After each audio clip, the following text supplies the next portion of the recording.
I really hate to be far away from you guys when I talk, because to me, it's the getting together that makes this thing possible. I like to be close. I can't do recovery if I keep you all arm's length, never let anybody in. I can only do this if I can open myself up to you. And that used to terrify me. As I said, my name's Greg and I'm mad. And when I share, I like to begin with another moment of silence, so if you will.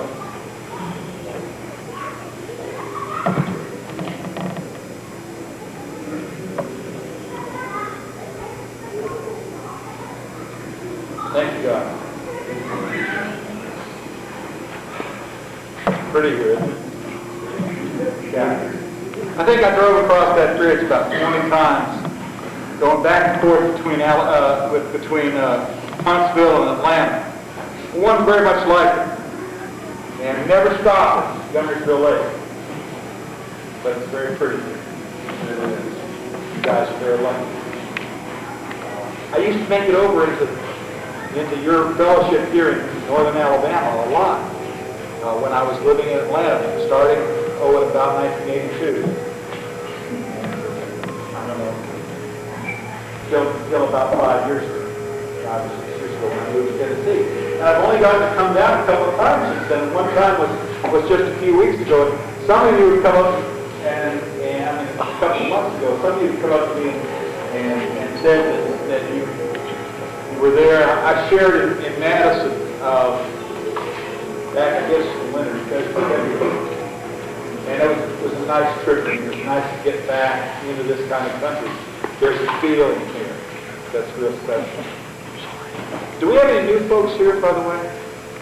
I'll say within the first 30 days.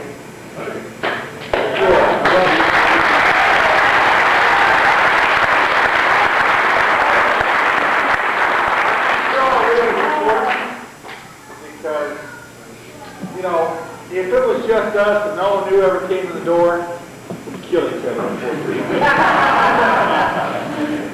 Now we have, people come in the door, we have them to focus on. We don't have to get to each other's stuff. I don't know what all I'm going to talk about today, but I want to share a little bit about most of what's recovery's been like. I've been an active member of Narcotics Anonymous for 25 years. And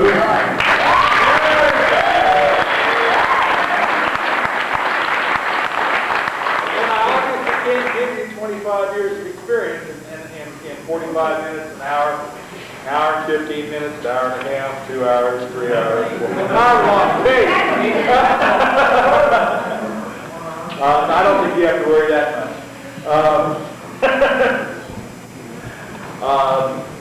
But I think I'd like to communicate a feeling to you, because to me, Narcotics Anonymous is something very, very special. It's not this thing that I go to occasionally in the evening to do, although I do that. It's not this thing written about in the book, although it's written about here. It's not anything out there. It's something in here. Something inside. And to me, Narcotics Anonymous is very vital and dynamic and living. And I'm learning more about recovery every day. My life today is beyond my wildest dreams. There have been a number of conventions with that theme, beyond our wildest dreams. And it's true. Had I sat down and thought about my life, I probably would have gone the same route I always went when I started projecting. Either I'd think something to death. I'd tear it down, and I'd tear it down, and I'd tear it down, so I wouldn't even try.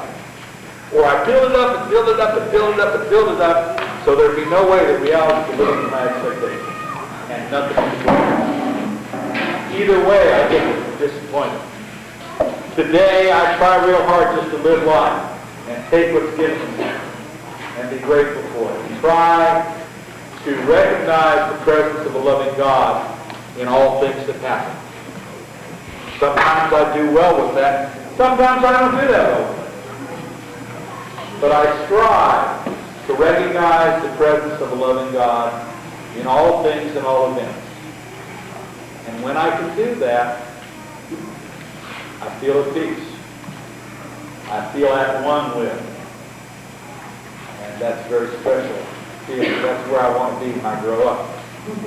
I want to feel at oneness. I want to feel more peace inside. I want to have a closer relationship with the God I've come to believe in. I want to be able to practice spiritual principles in all my affairs more fully, more consistently, so that I don't have to keep beating myself up. You know, I am my own worst enemy. There's this old saying that floats around saying, if I'm not the problem, there is no solution. And it's true. There's also this thing that you might have heard, if anyone treated me the way I treat myself, I'd kill them. And guess what I was trying to do? My using was consciously, unconsciously, otherwise, a form of suicide. And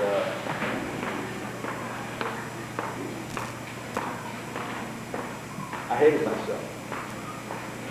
I don't know all the details that brought you here, but I suspect that you hated yourself. There is nothing worse in the world than self-hate. There's no consequence. Getting locked up ain't nothing to beat yourself. You're here. Overdosing ain't nothing to hate yourself. Getting ripped off ain't nothing to hate yourself. All those things that happen to us ain't nothing compared to hating yourself, not being okay living in your body, not being okay with who you are. And I know that's where each and every one of us come from. We all come from that same place. I came to Narcotics Anonymous, I don't know, probably early in October of 1970. I was 23 years old, and I was all used up. I was tired. I identified with that sick and tired of being sick and tired. I felt all used up. I'd done everything I thought, twice, most things, just in case I hadn't screwed up the first time. And I was tired. I had no hope. The last year of my using brought me here. I started using as a kid. I was 6, 7, 8 years old. I don't know exactly. But I was a fat kid, and they found diet pills for me, and I loved them. And I figured out something real early. There's 2 lessons that I learned as a child about drugs. One was that if 1 does X amount of good, then 2 does 2X amount of good. And 3 does 3X amount of good. Right? And the second lesson I learned was that if you take something, you either are, feel, or act better. It either makes you better, it makes you feel better, or it makes you act better. And those are all good things. I wanted all that stuff. I wanted to feel better. I wanted to act better. I wanted to be better. People patted me on the back, say, "Greg, you're doing better." I'm going, "Thank you." That's what I wanted all along. And, yeah, those were the lessons of my childhood. A pill for everything and everything in its place. And I was taught to be an addict. Because by the time I was 10 years old, I was taking uppers, downers, and tranquilizers there. Strung out. But there was no hint of addiction because this was all legal stuff, right? This was all by prescription. And yeah, no one seemed to pay attention to the fact that the bottle of pills never seemed to last as long as it was supposed to. You know, that a prescription for 50 pills that was supposed to last 50 days only lasted 20 days. And people didn't seem to recognize that the medicine cabinet had become fair game. And then all the other stuff was disappearing out of the medicine cabinet too. You know, and people didn't seem to recognize that. They figured this was good for me. The doctor said they were good for me. I'm supposed to take them. We trusted the doctor.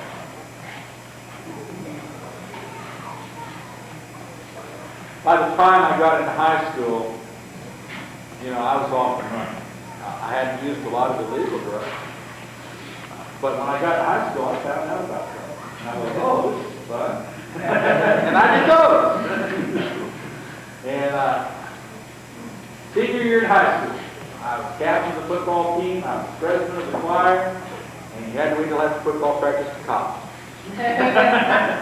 You know, and selling drugs. That's what it was like.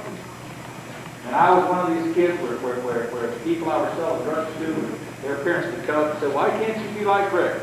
I had a good scandal. But I was dying.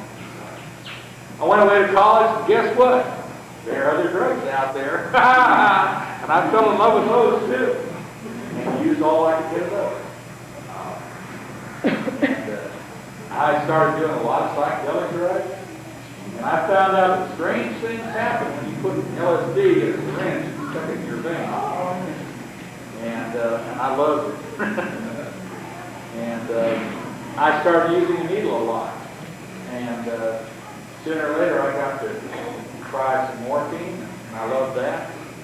And then I couldn't get any morphine, so I used a lot of heroin, and I loved that. And if it was liquid or could be made liquid, it went in my arm. If it didn't, it went wherever else it went. And I used whatever I could use. Till I just didn't have any part of it. About a year, not quite a year before I cleaned up, my girlfriend had a baby. This was in December of 1969. And this was one of the first real devastations of my addiction. Because I came to the realization that I couldn't be around, couldn't promise to be around to help raise that child. That based on the way I was living, I probably would not survive.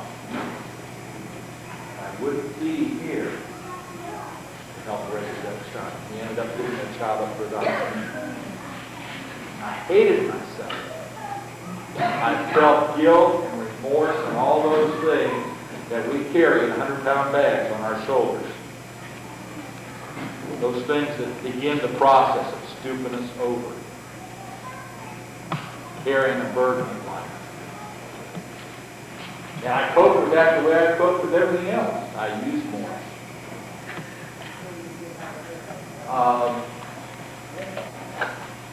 Not that long after that, the spring of 1970, my grandmother died. She was an addict too. She was one of those cheap pension grandmothers, you know? And I avoided her like the plague. She thought she was a little bit strange. I said she was an addict too. I think she may have had some problems above and beyond addiction that she was medicating herself for. And she thought I was her son.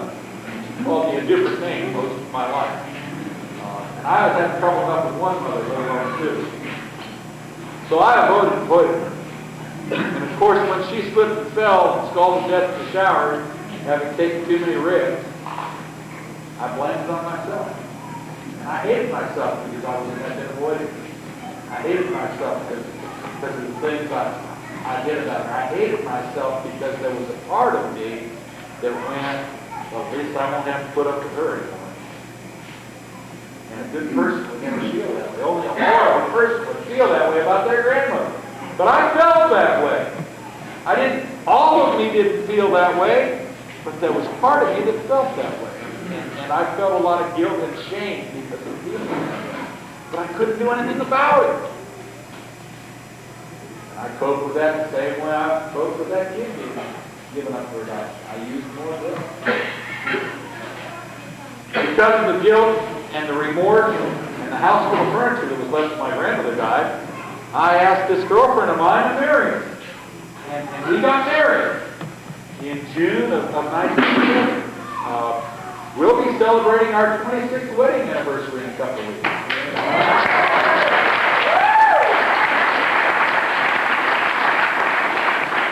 Which is really the song.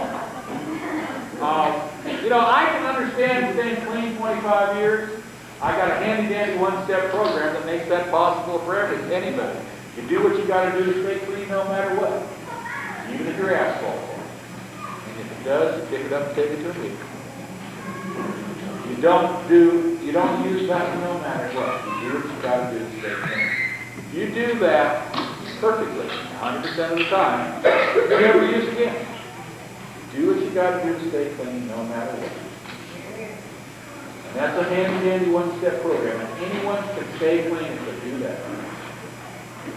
Growing up has been another thing entirely, but we'll get into that. Staying married for 26 years, I don't understand. I don't understand how it's possible. You know, all I know is I vaguely remember getting married. I was loaded. And their picture, certificate, and all those things that come with marriage, I can't hardly deny that it happened. And here I am, 26 years down the road, well, this is interesting. I wonder what we're going to happen now. We like each other. Believe that? We enjoy each other's company. We're counting down on the 2 kids we've had since. One's 19 and one's 14. And we love them dearly, but we're also looking forward to the time when they grow up and get out on their own. Which is great, you know. And the funny part about it is they're really doing that. They're growing up. And I've got a 19-year-old son who amazes me. He's almost a real person. We almost lost him about a year and a half ago. We found him on the floor of his room with his eyes wide open, fixed and dilated and shaking, out of it, non-responsive, and called the paramedics and headed him to the emergency room. He had viral meningitis. And he lost 3 days of his life. That's what happened. And part of that was because of the medication they had to give him, because he was thrashing around so bad he was tearing himself up in the restraints. But he came through that. It was wonderful. I don't know what the effect has been on him. He seems pretty much like the same person, except he's not quite as talkative as he was before. And I guess that's enough to do that to anybody. For us, we really have to think about the reality, the possibility that he might not survive. And we had to deal with those feelings. And we had to deal with the feelings that he might survive and never be the same. And that our son would die and we would find a stranger in his place. And that was a very real possibility. I'm grateful to say none of those things happened. And here we are. We just closed on a piece of property 10 days ago. Moving. Right dead in the middle of the move this weekend. Here I am, 5 hours away. Going, boy, did I forget to do this? But I'm real glad to be here. I really am. I want to tell you about what it's been like over the years. I want to finish telling you first about how I got here. After that getting married, coincidentally, about 3 or 4 days before we got married, maybe 5 days, my best friend hung himself. He left a note that said, "I just can't think anymore." And I understood that. I understand how it is not to be able to get a thought from your head to your lips and have it come out the way you mean it. I know how it is to get lost in the middle of the clock and not be able to finish up and going, I know I was thinking of something. I know how that is because I used to be there a lot.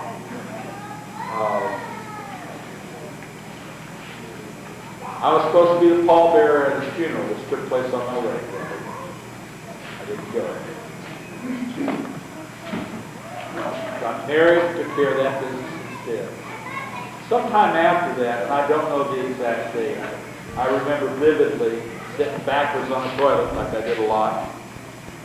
This nasty, that sick as a dog, couldn't get a vein, dripping blood on the floor, going, look at me.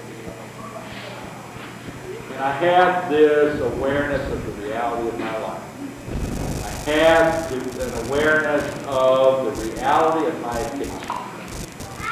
I had an awareness of the reality of that little kid who had dreams and hopes. Those hopes and dreams had died. And I'd lost those through addiction. I had an awareness that I was not anything at all like the person I had hoped I would be. And I hated myself even more. Look what had become of me. Sitting in a dirty bathroom, dripping blood on the floor, because you can't find any place to put a needle. There was a time when I was a 6-year-old kid running around going, "Oh, everything's great."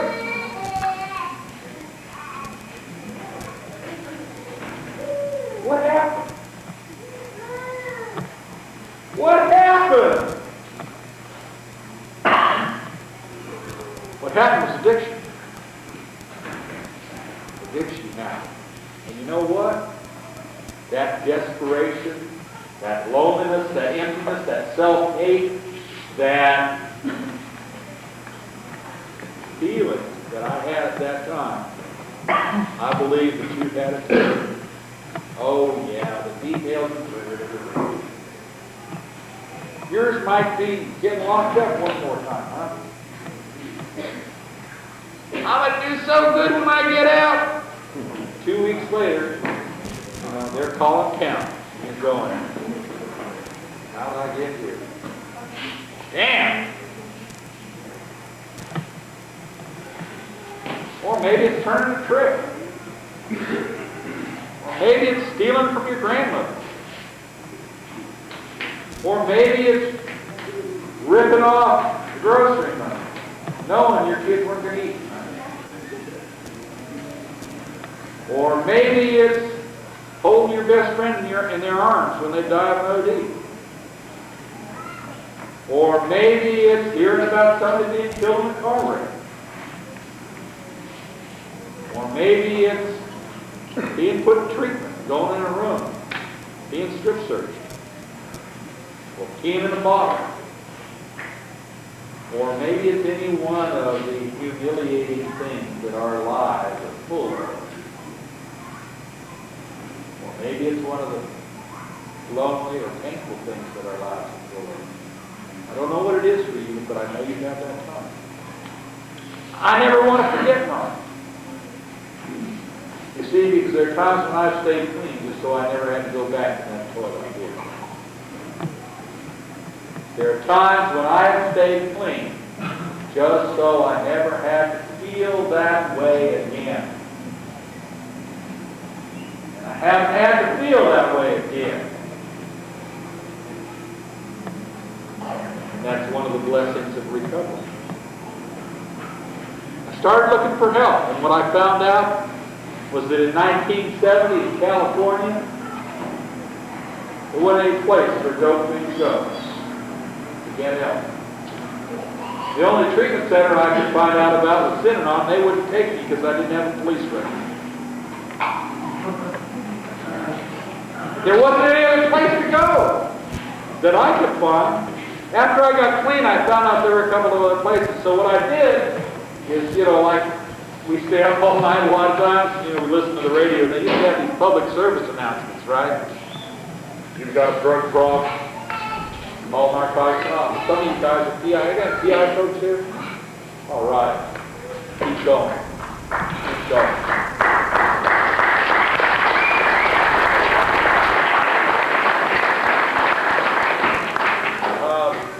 I came to Narcotics Anonymous through a helpline. Wasn't our helpline, but that's how I got here.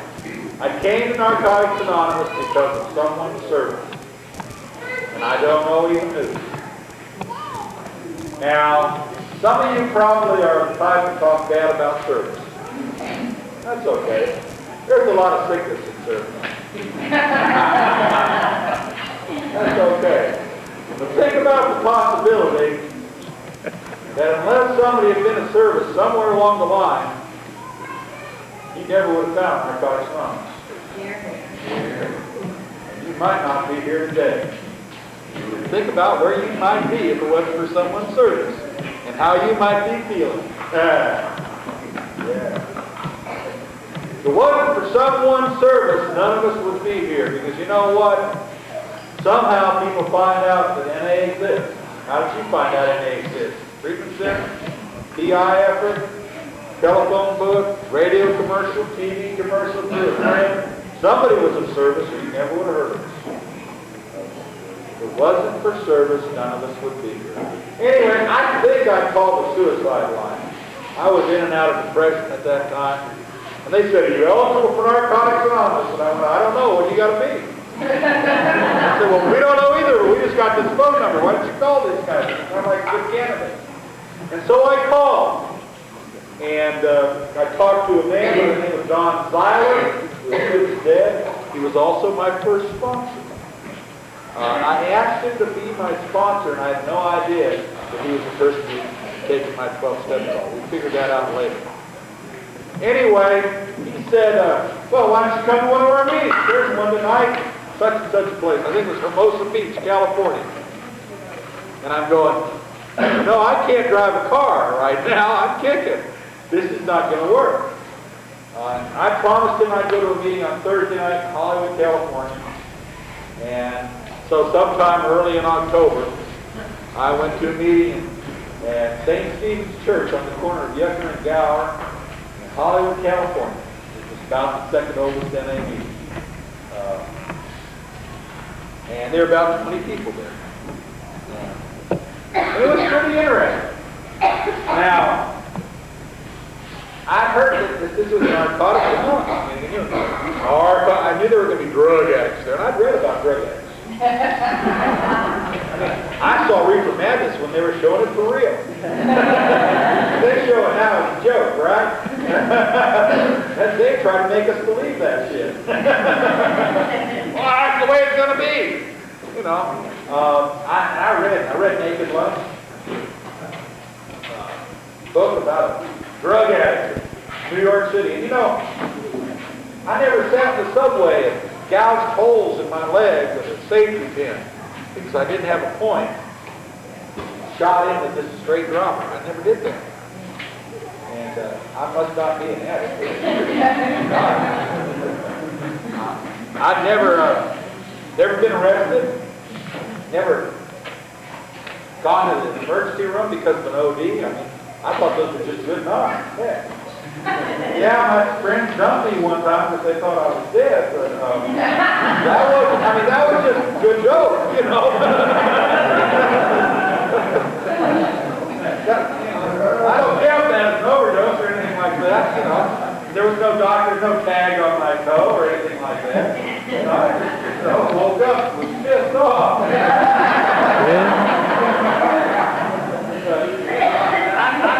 I never had any time off for bad behavior. I mean, I just used every day. I was 7, 8 years old. I was 23. Missed my teenage years. And no time off for bad behavior. That's all I did. People ask me, you know, what was your life like? And I don't know, you know. I can remember what was it like? Monterey Pop Festival. Jimi Hendrix, all those guys. Good concert. good concert. I don't remember shit. I mean, I was wandering around, you know, just hammered, trying to find somebody. I lost my car in the parking lot. Trying to find somebody that I knew who could take care of me, who could find somebody else to go find my car. And that's all I remember of Monterey. You know, or the guys landing on the moon, a giant step for mankind. Remember that? Yeah, I don't remember. I know I was at work that day, and they shut down all the machines in the factory and brought a TV in. Everybody was sitting around, and I was going, oh. I nodded out and missed it. I'd have watched the reruns. Ain't that what it's like? Nodded out and missed it, and had to watch the reruns. That's the story of my life. You know, I don't remember the 60s. I did some amazing things, I guess. But I don't remember. There's about 5 years there, about 1965 to 1970, that are real vague. And I missed that. I never did anything except under the influence. I never went on a date except under the influence. I never drove a car except under the influence. I never went to the store except under the influence. I never went to a movie except under the influence. I never went to class except under the influence. I never did anything except under the influence. That's all I did. And you know, brought me to Narcotics Anonymous. Go to hell and turn left.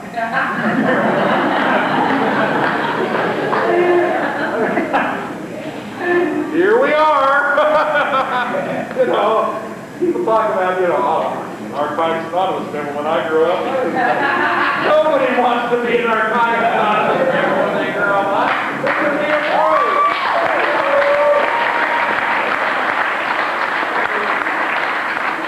Never seems to amaze me when we come around here. The first thing that happens is I got my shit together. I got no problem. I can handle it. Bring them on. I'm on. We don't get here because we know how to live. We don't get here because we're real swift in managing our lives.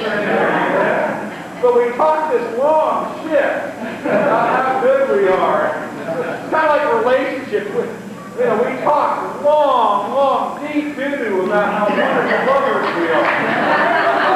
And, you know, the reality is we're about the worst lovers in the world. We don't know how to do that right.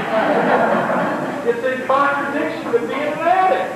You know, I don't know how to be a lover and to care honestly and, you know, deeply for another human being.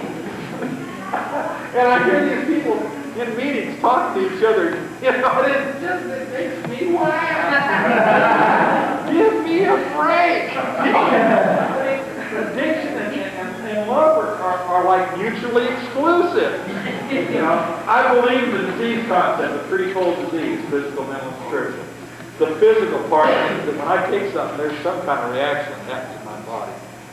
And yeah, I can talk about all the, you know, the endorphins and the anti-petroleum. I spent 13 years in treatment business. I can talk that shit. But the reality is that somehow, some way, drugs act differently in my body. And, you know, my whole life is taken against taking drugs in one form or another, getting, using, finding ways to get more. At least until I get more. And after I get more, there might be time for another human being in there somewhere. But you know what? If I'm in the getting, using, and finding ways and means to get more stage, you don't count. And no one else counted either. That was more important. That was life and death. At least the way I sensed it. Or the mental part of the disease. I believe that, you know, I'm the type of person who gets strung out on it. I will take wonderful things and make them self-destructive. And I have a long history in recovery of doing this. And a long history before recovery of doing this. I mean, I've got strung out on so many things clean, you wouldn't believe it. Food, sex, reading, hobbies, stamp collecting, working, not working, books, coins, rocks, bottles, antiques, and just on and on and on and on. The reality is anything that I can focus on long enough to divert myself from my feelings inside, from my low self-esteem and self-possession, I will focus on that as hard as I possibly can to mask those feelings that hurt me way down deep inside. And as a result, I get strung out on anger. It's kind of like my whole life being gets centered in something, beginning in music and finally raising me. Sounds remarkably like the other parts of it. And you know what? There is no room for anyone else when that's happening either. I don't fall in love with people, I get obsessed with them. Really. And I am instantly drawn to probably the absolutely worst possible people for me. Because you see, the spiritual aspect of my disease gets me going into this low self-possession, lack of faith, lack of hope, lack of trust, inability to relate to others as equals. All those things are involved with that part or that aspect of my disease. And,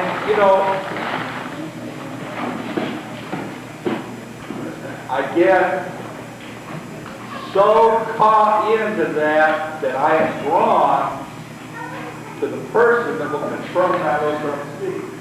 I think there's a law in sociology or something like that says a person cannot act in contradiction to their self-image. My image of myself was no one can possibly love me.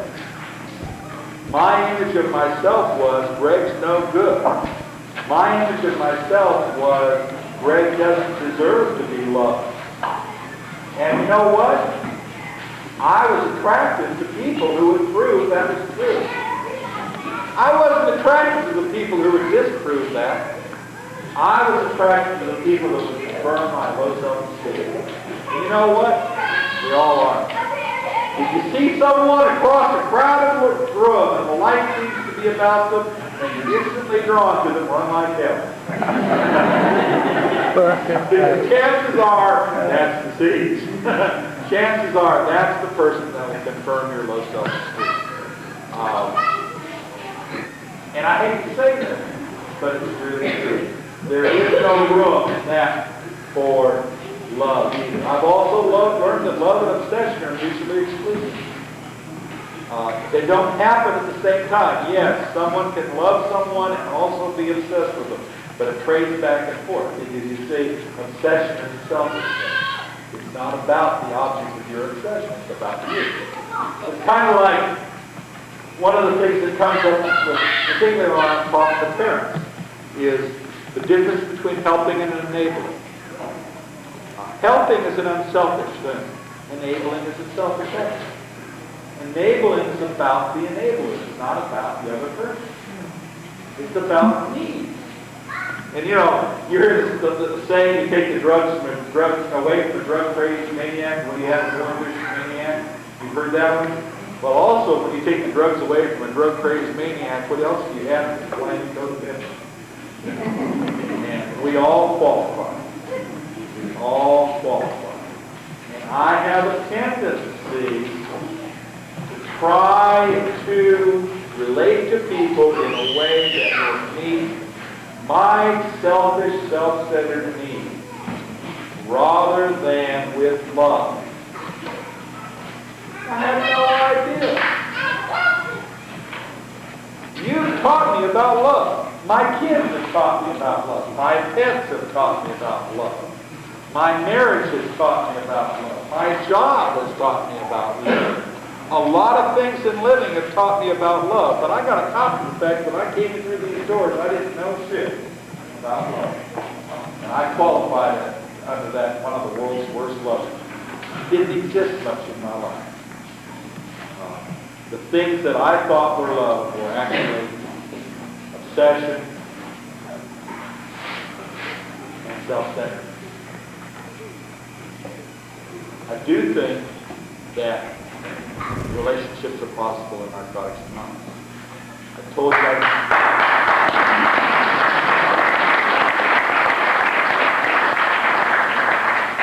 told you that I'm celebrating my 26th wedding anniversary. We're doing that. Lois and I had a good relationship. We had to kind of, coming around the NA, find a new basis for it. Because it was based on a lot of fitness. We kind of had to put it on hold for a couple of years to find a new foundation for that relationship. And it's grown over time.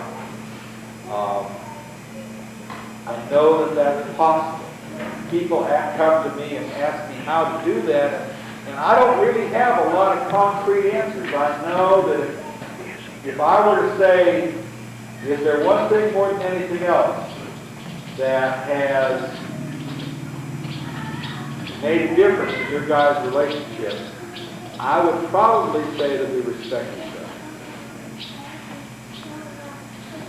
And we treat each other well. Yeah, monogamy has been very important. Yeah, listening to each other has been very important. Yeah, sharing activities has been very important. Yeah, there have been a lot of things that have been very important. But the most important thing has probably been mutual respect. We respect each other. And we treat each other well. When I am nuts, I can be polite. When I am the angriest, I can be polite. Sometimes when I mean very, very polite, it's not a good sign. Because I won't mess with somebody unless I'm comfortable with them. If I'm comfortable with them, I'm messing around with them. If I'm being very, very polite, I'm not comfortable.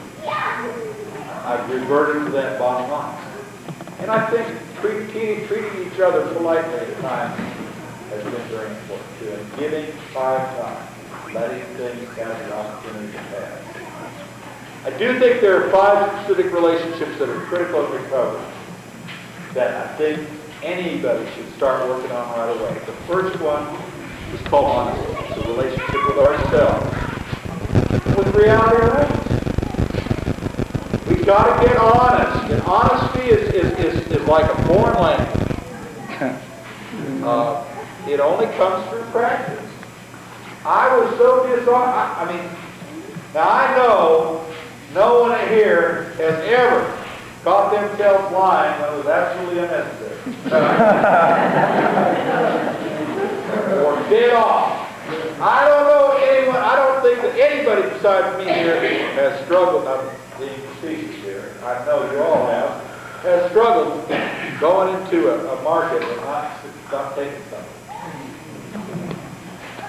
I was never a big-time thief, but I couldn't go into a store without taking something. You know, paperback books, sunglasses. I had 20 pairs of sunglasses when I came back. Sunglasses were easy. Candy bars, cigarettes, you know, whatever. Christmas presents. You too, huh? Yeah, they just revel in the spotlight when someone pats you on the back and oh, thanks so much. You sacrificed to get this thing. It's actually, they don't know you didn't get off. Time members. Yeah, shit. Price is heavier when you do swing. Yeah.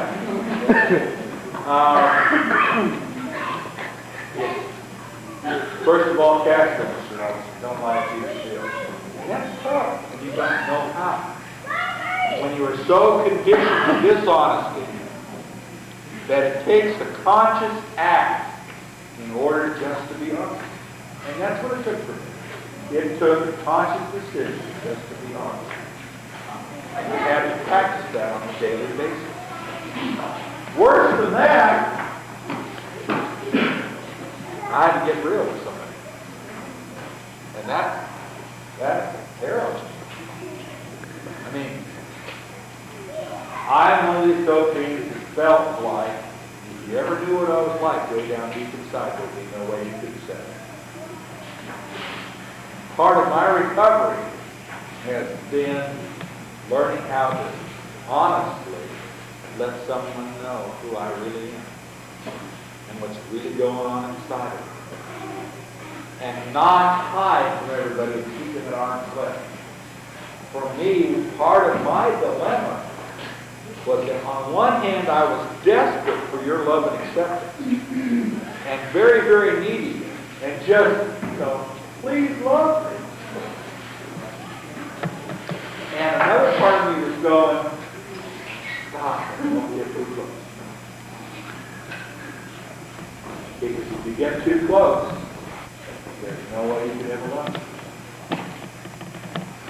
I was so desperate for your acceptance that I did anything to keep you from finding out who I really was.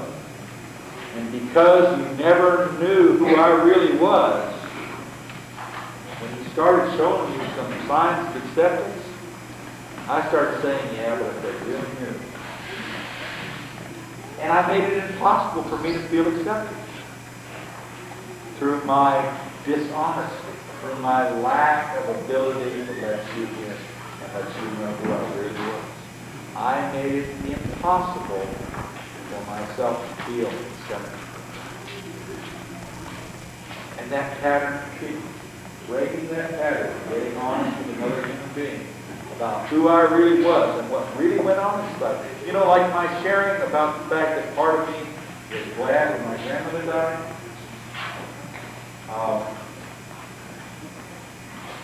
I know that we all have mixed feelings about damn near everything.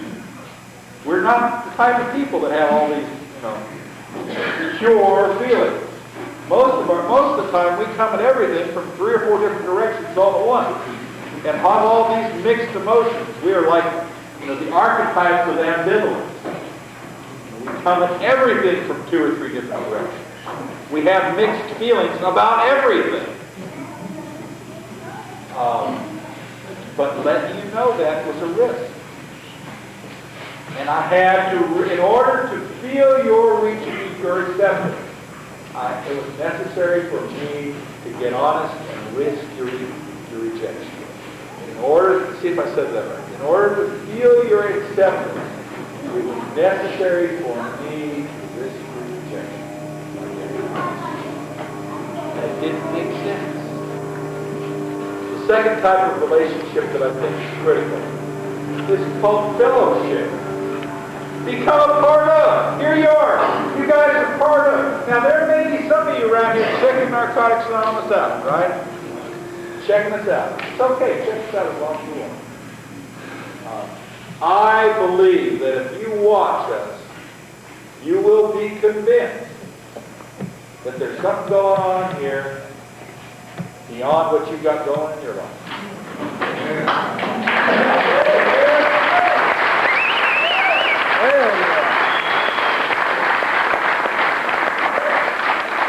My experience is that there is more here than meets the eye. That the whole is greater than the sum of its parts. And that there are miracles happening in our lives beyond our ability to make happen. And if you don't believe me, check it out. Check it out. Watch for a year.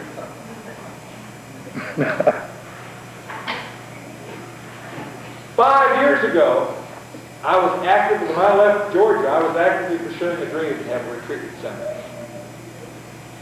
I ended up getting ripped off for everything. I lost $100,000 plus a dream. Ended up homeless. Took a job in Tennessee as the director of the treatment center. 90 days later, they said, oh, whoops, we changed our minds. Was unemployed for a year and a half, a year and 4 months after that. After that. Had a car repossessed.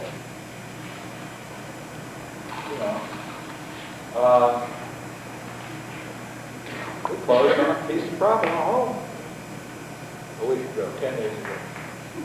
3 years after having had it, 3.5 years after having a repossession. I don't understand it. I've seen people come to Narcotics Anonymous with, 30 counts 30 felonies over their heads, and end up doing weekends for a year and a half.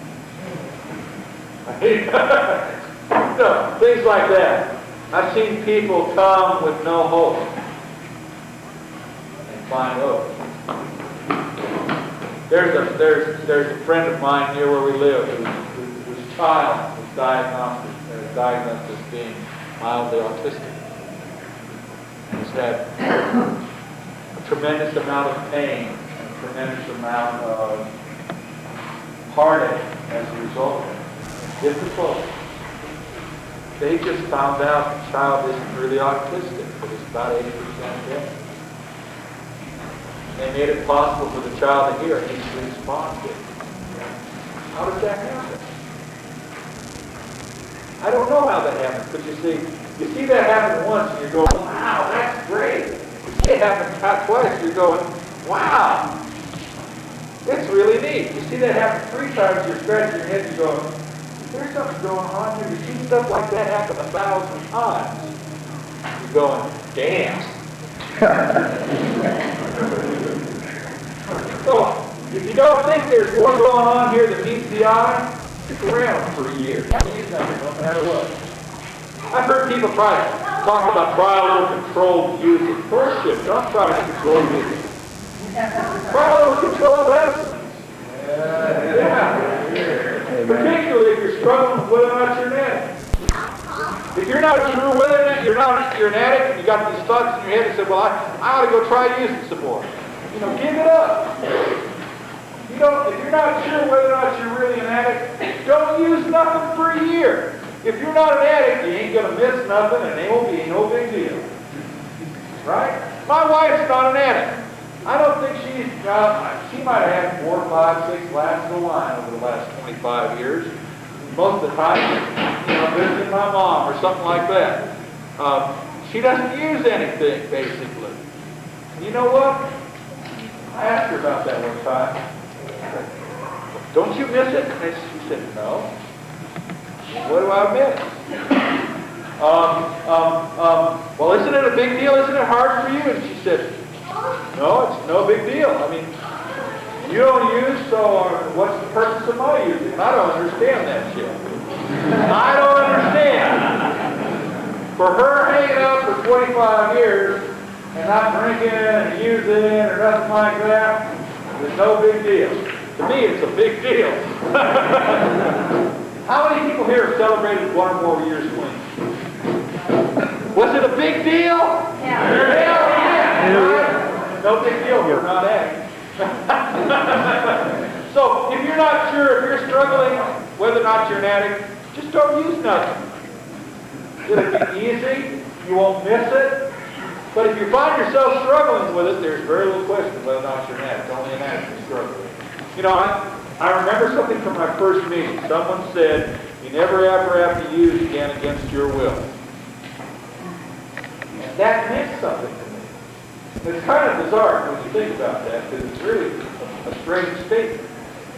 But I can remember promising myself I wasn't going to use, I wasn't going to get fucked up, I wasn't going to make a fool of myself, I wasn't going to get in trouble, find myself very shortly thereafter dead off in it one more time.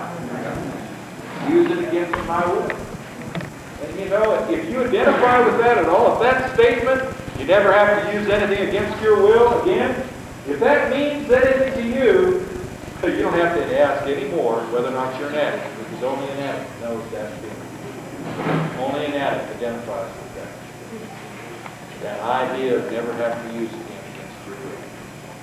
I can remember when I heard that, there was almost like a little sigh of relief that was going, okay, I can handle it. It was a special feeling. Become a part of. If you're checking this out, give it a shot. What do you have to lose? Do it for real, one time. My sponsor says that sometimes. You don't have to believe in Narcotics Anonymous. You take the program the same way you take castor oil. You take enough of that shit, the results are automatic. Go for it. What do you have to lose? Go for it. One time, for real. Stay clean for a good long time. We're talking about like more than 30 days or 60 days or 6 months or whatever. Stay clean for real. One time. Try to work these steps. Go to meetings like other people do. Go out to coffee afterwards. Do the things that people do that are staying clean. Do it for real. One time. And I am convinced, I have no reservations in saying that your life will prove that narcotics anonymous works.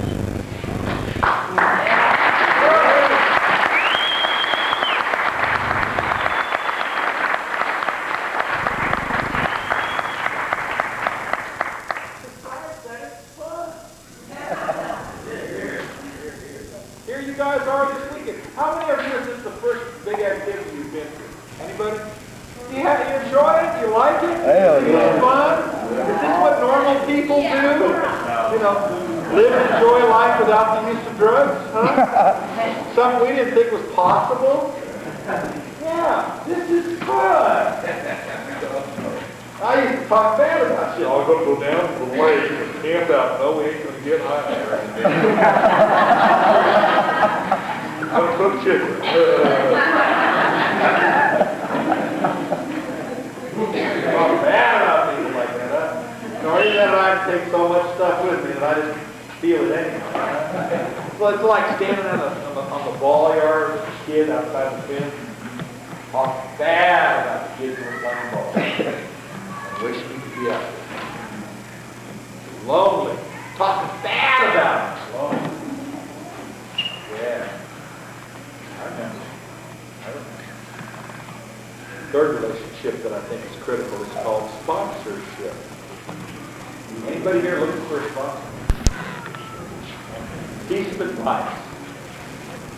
Give up search for the perfect sponsor. They don't exist. One lesson that I have learned is that everyone in Narcotics Anonymous has defects of character. If you hang around someone long enough, those defects are going to shine on you. And there are no exceptions, huh?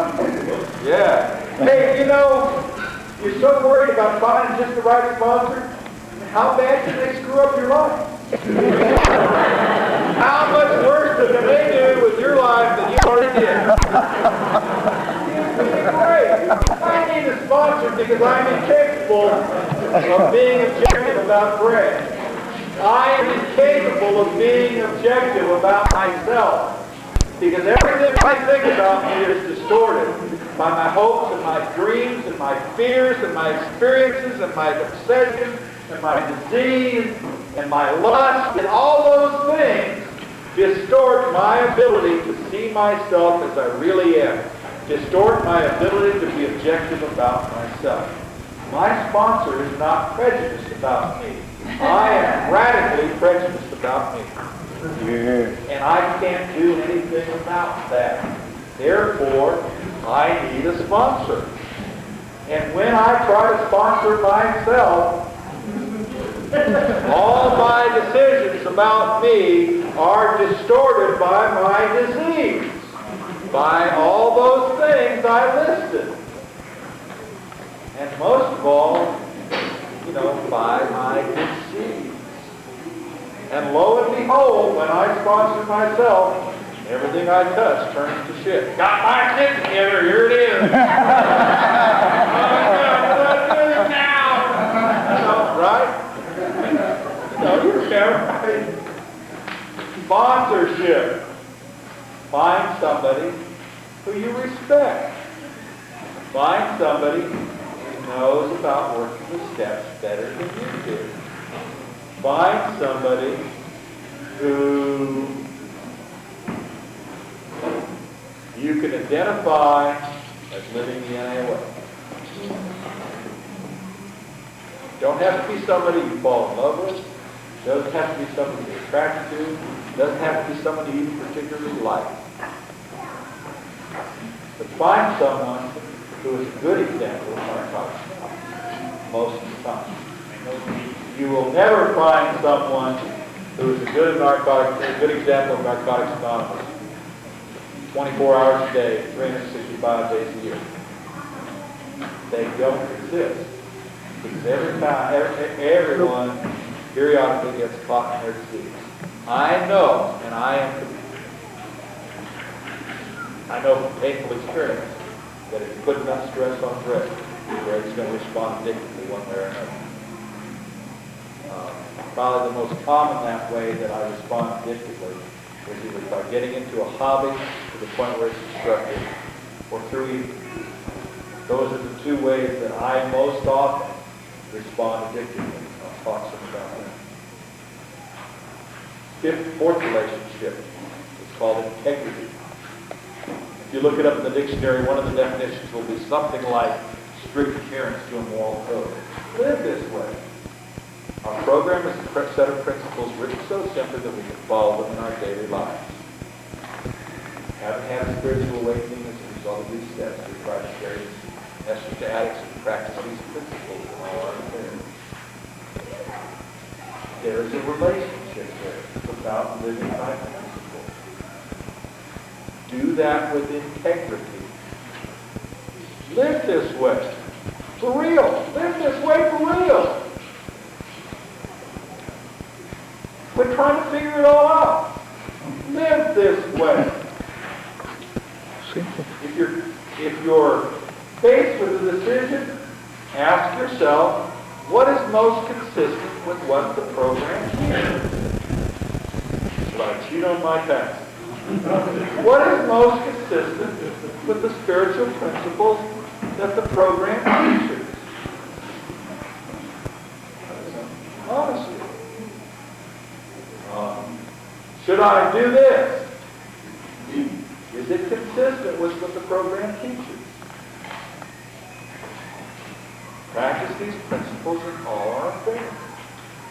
Our program is a set of principles written so simply we can follow them in our daily lives. There is one thing more than anything else that will defeat us in our recovery. This is an attitude of indifference or intolerance towards spiritual principles. The program is a set of principles. If we're indifferent about them, if we reject them, it'll get us. If we're able to embrace those principles and apply them in our daily lives, practice them in our daily lives, we will have an awakening of the Spirit beyond our wildest dreams. It's just that simple. Fifth relationship, spirituality. A relationship with reality around us, a relationship with our beliefs, a relationship with God, if you will.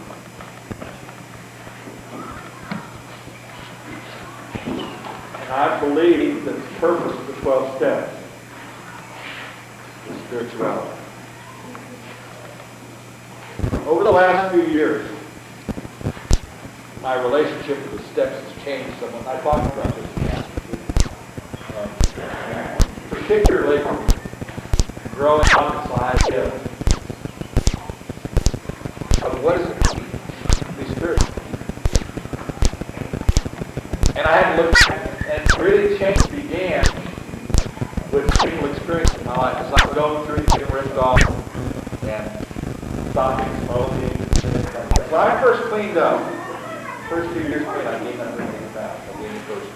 We got anybody here in the front that weighs about 180? About 180, anybody? Stand up. Stand up. I gained 1 hand.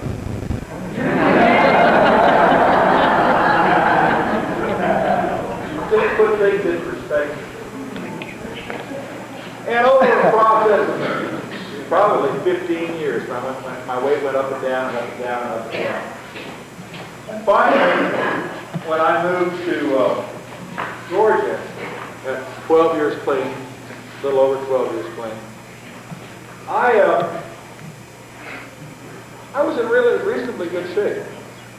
I've been living in Oregon, in the country, and I'd lost almost all that weight.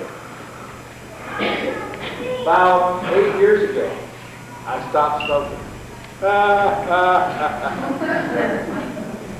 Gained about 140 pounds. I found myself on 285 outside of Atlanta, made a conscious decision to ram the car next to me on the way home from work.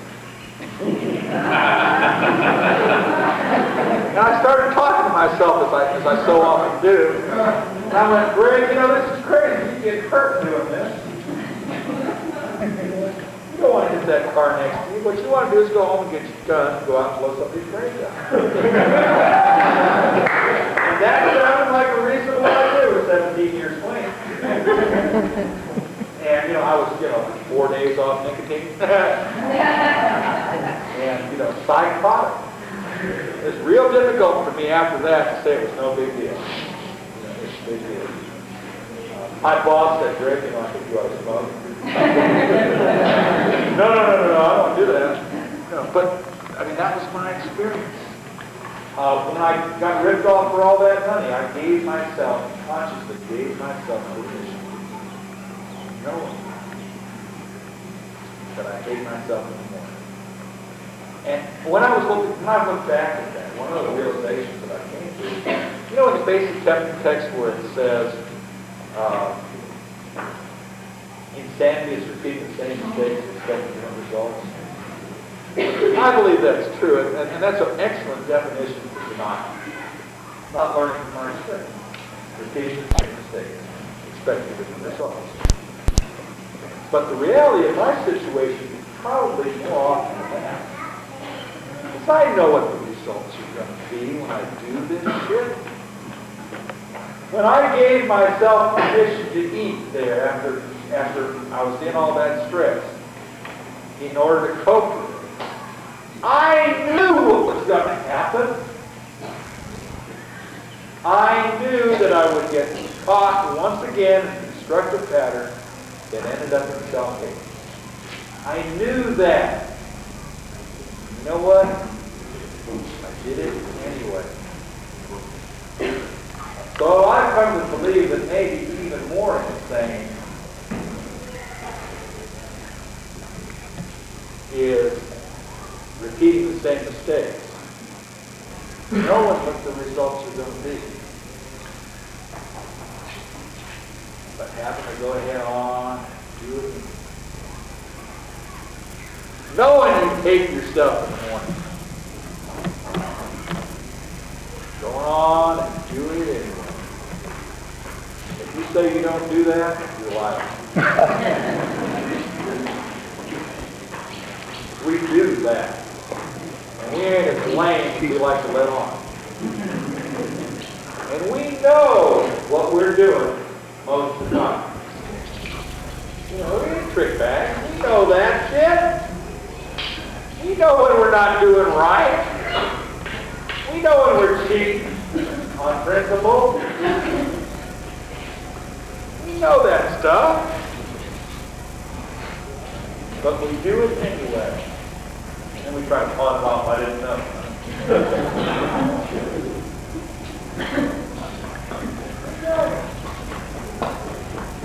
Out of that, my second step has changed.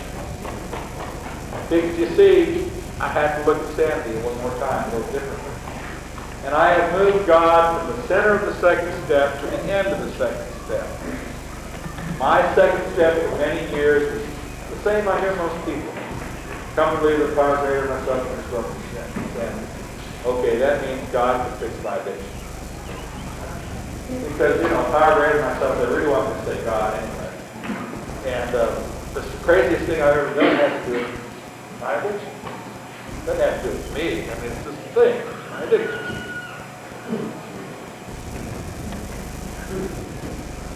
I've had to change that around. And I've had to look at what's crazy, what's insane, what's sanity, what's insanity, what are all this stuff? What is, a person who is insane is a person who is out of touch with reality, who is living life like fingernails on a blackboard, who is like swimming upstream all the time, who is living life in contradiction to principle, who is out of touch with reality. A person who is sane is a person who is living in harmony with reality, who is responding to life instead of reacting and try to force it, who is a person who is sane is a person who has admitted his powerless over his addiction or God to become a man. Or she. Who is living life in response, in harmony, in conjunction with reality. And what's reality? Ultimately, reality is God. Ultimately, reality is spirituality. It's my relationship with all this around me. God is the ultimate reality. All things, I believe, are manifestations of God. So my second step now says I have come to believe that a power greater than myself can restore me to sanity, which is ultimately my relationship with God. An appropriate, harmonic relationship with spiritual principles, with spirituality. And I'm stuck with the dilemma of saying God can restore me to God. I mean, that's true, probably, I guess. But what is it that's going to restore me? This process.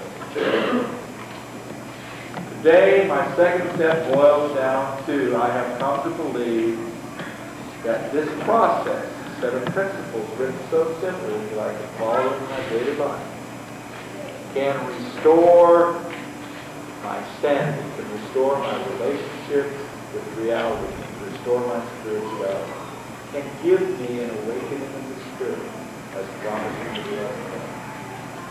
And that all of a sudden ties 2 and 12 together. This 12 steps starts out by saying, having had a spiritual awakening as a result of these steps.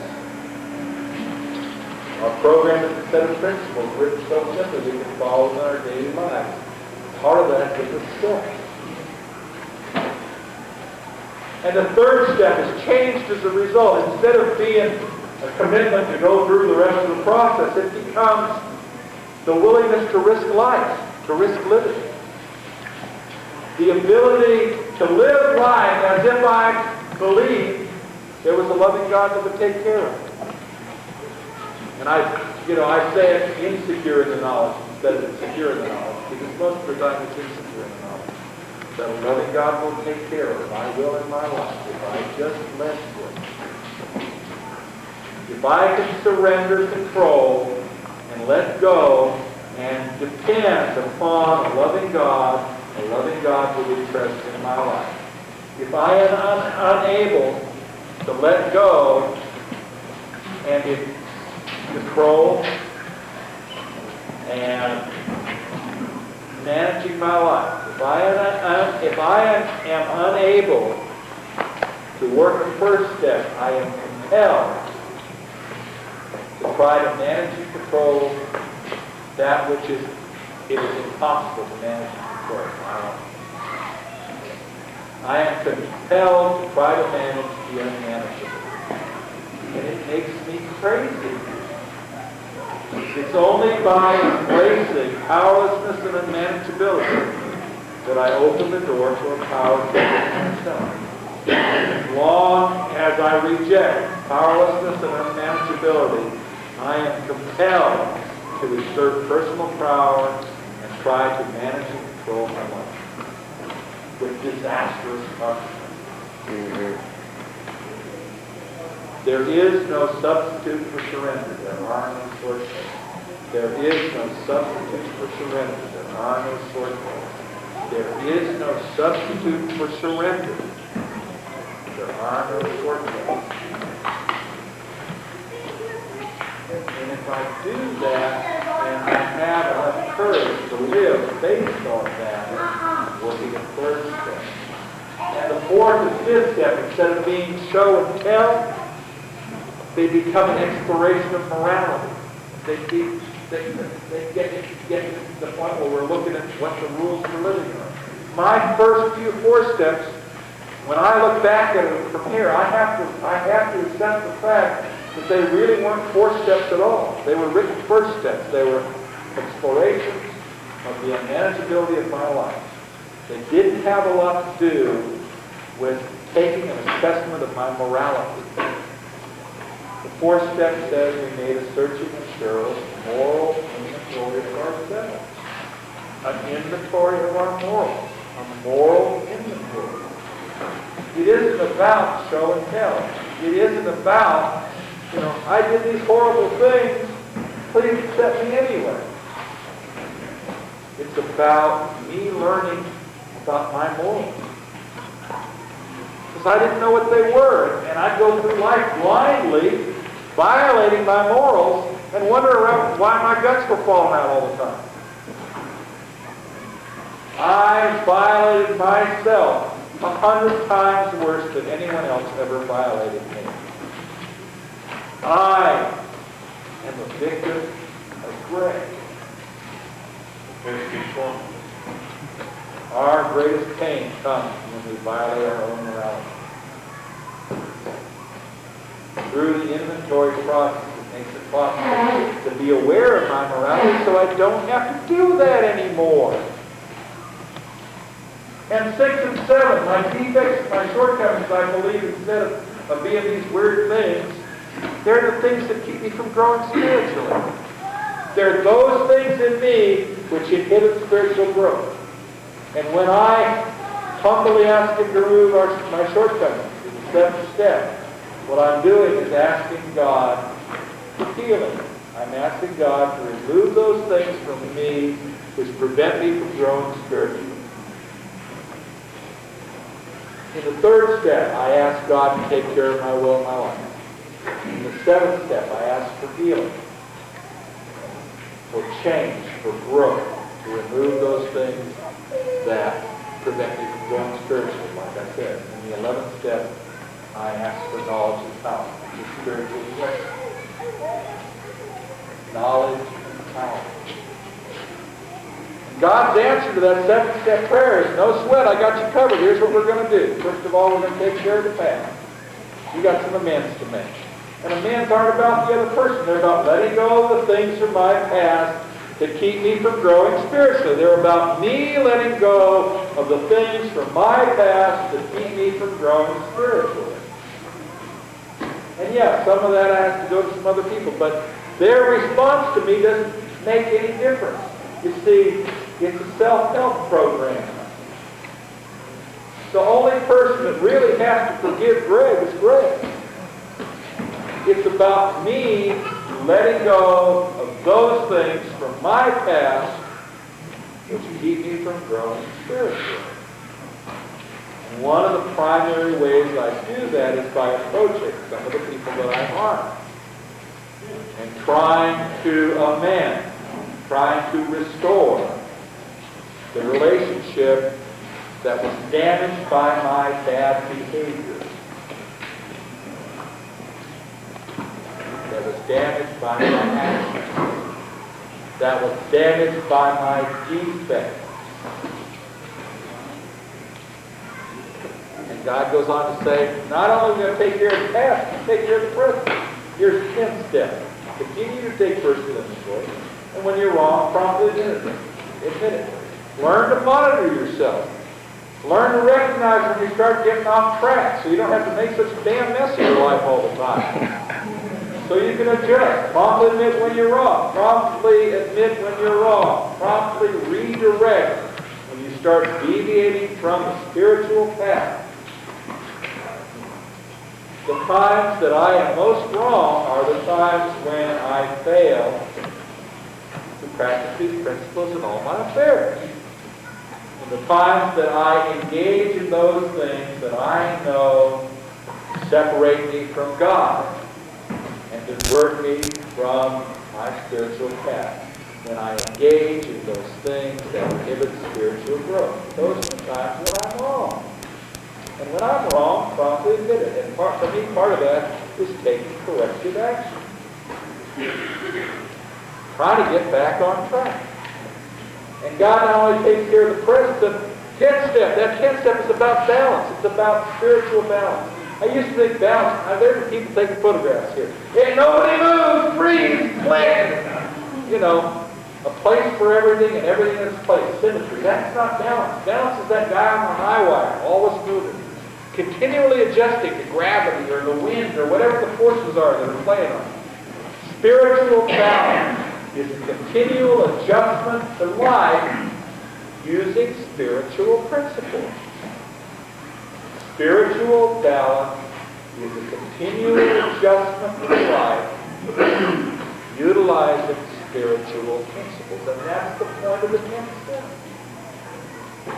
Stay on track to deal with those things that are happening in the present that would impede our spiritual growth. God takes care of the future too. It's the 11th step. Sought through prayer and meditation to improve our conscious contact with God and understood and praying only for knowledge of the voice of the power to carry it out. Knowledge power, spiritual direction, rather than personal power. My great idea. Spiritual power, spiritual direction. Knowledge of His will, blessing, and power to carry it out. And prayer and meditation are two great tools. I have come to believe that life is all about prayer and meditation. Amen. That everything we do is a form of one or the other. I had a sponsor for many years. He's dead now. And I remember one of the things he shared with me was a little thing in a book that said the greatest prayer someone can offer to a God of any kind is the way they live. I believe that our behavior, the way we live, is a form of prayer. And when I first thought about that possibility, it scared the shit out of me. Because I was doing some sleazy stuff. I believe that everything we do is a statement to God. How is the statement of your life? What is your behavior saying?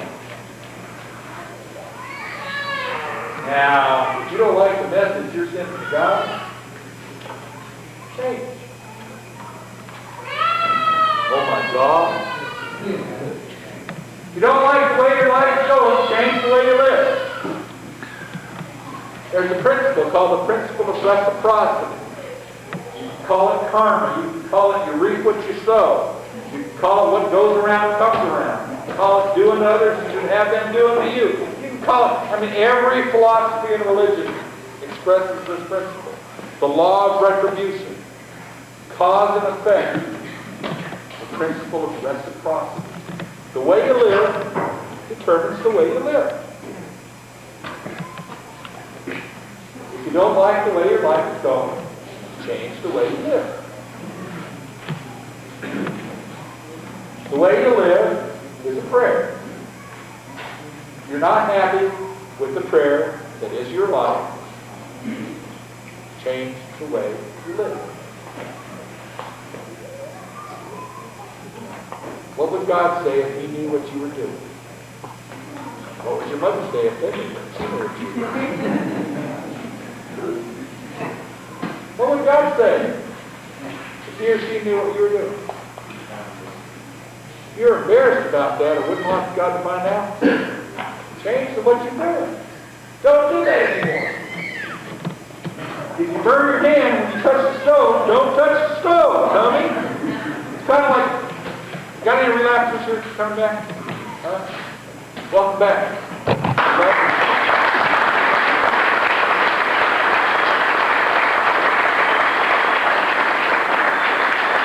Sometimes I see us take relapsers come back and pat them on the back so it's all right.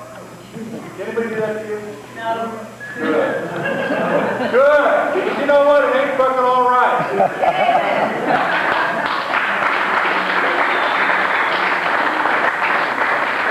Here comes back. Welcome back. I love you. Don't do that shit anymore. Dummy. I mean, that's where it really is. You don't like the way your life is going, change the way you live. And that brings us to the 12th step. You haven't had a spiritual awakening as a result of these steps. If you get all the shit out of the way, your spirit will awaken. If you get all the shit out of the way, your spirit will awaken. I promise. Having had a spiritual awakening as a result of these steps, you get the shit out of the way by working the steps. If you get all the shit out of the way, you will have a spiritual awakening. It's promised. And you will have a message to carry, not only to the addict, but to humanity. Your life will be a picture of recovery, and you will learn how to practice these principles in all your affairs. Which will make things even better. Live this way. And as you live this way, you will continue to grow spiritually. And as you continue to grow spiritually, your life will be fulfilled. One of the greatest miracles is that for a person who hated themselves, who had a voice going in his head that said, "Greg, you're a fuck up. No one cares about you. You don't deserve to be happy. You're a piece of shit." Today, it's okay being me. I kind of like being me. Yeah, I'm 49 years old, lost my teeth, losing my eyes, my hair's gray, and I'm back. But you know what? I'm pretty here most of the time. You know what? I'm not afraid to live most of the time. You know what? I'm able to love most of the time. You know what? I can live in the real world most of the time. And I'm happy most of the time. And miracles happen in my life with a regularity which is not possible by coincidence. And even more than that,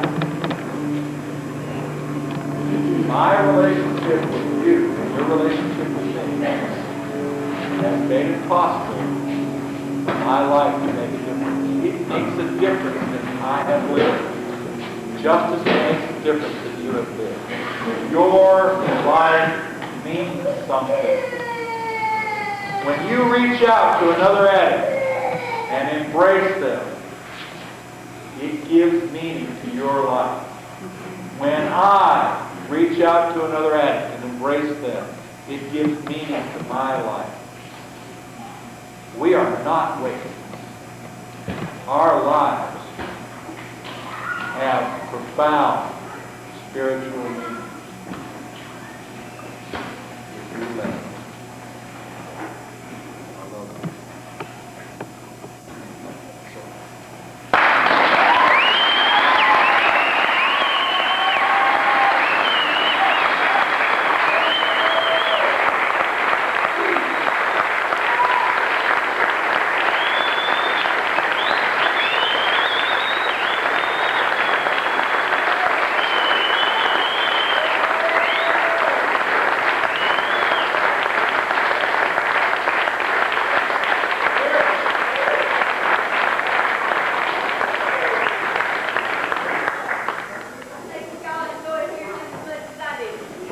Greg Pierce.